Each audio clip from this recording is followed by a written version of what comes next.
Hey there, champions. Welcome back to another Read Aloud. We are reading Tales of a Fourth Grade Nothing by Judy Blume.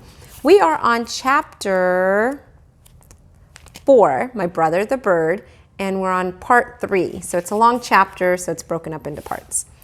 And last time, Fudge fell, and Peter was looking for his teeth, and Jimmy went to go find Peter's mom.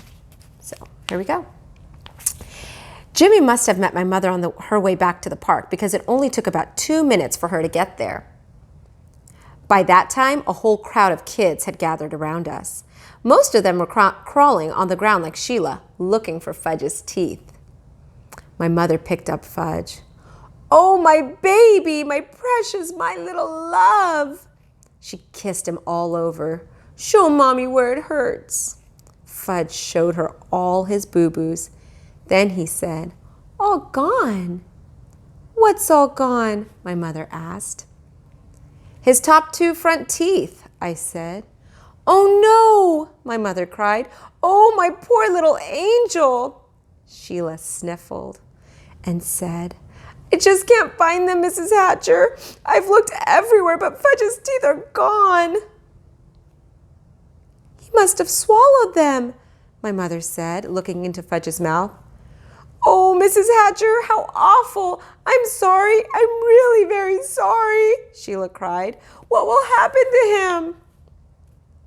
"He'll be all right, Sheila," my mother said. "I'm sure it was an accident. Nobody's blaming you." Sheila started bawling again. My mother said, "Let's go home now."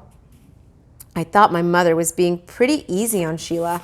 After all, she was left in charge.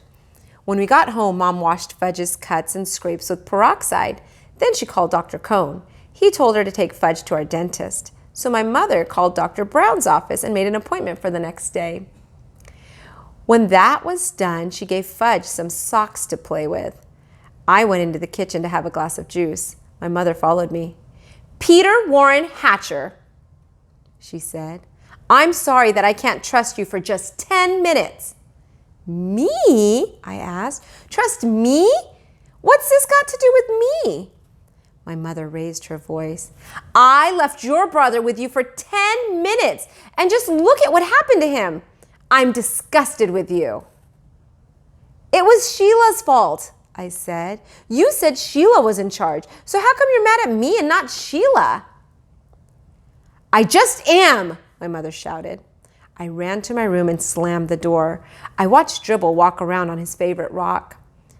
"My mother's the meanest mother in the whole world," I told my turtle. "She loves Fudge more than me. She doesn't even love me anymore. She doesn't even like me. Maybe I'm not her real son. Maybe somebody left me in a basket on her doorstep. My real mother's probably a beautiful princess. I bet she'd like to have me back. Nobody needs me around here. That's for sure." I didn't eat much supper that night, and I had a lot of trouble falling asleep. The next morning, my mother came into my room and sat down on my bed. I didn't look at her. "Peter," she said. I didn't answer. "Peter, I said some things yesterday that I didn't really mean." I looked at her. "Honest?" I asked.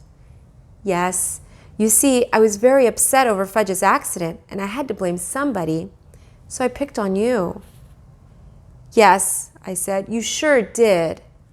"It wasn't your fault, though. I know that. It was an accident. It could have happened even if I had been in the playground myself." "He wanted to fly," I said. "He thought he was a bird."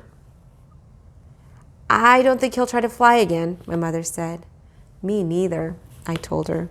Then we both laughed, and I knew she was my real mother after all.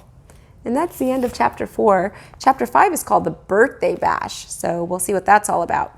I hope you have a wonderful night. Sleep well, sweet dreams, and I will see you all next time. Good night.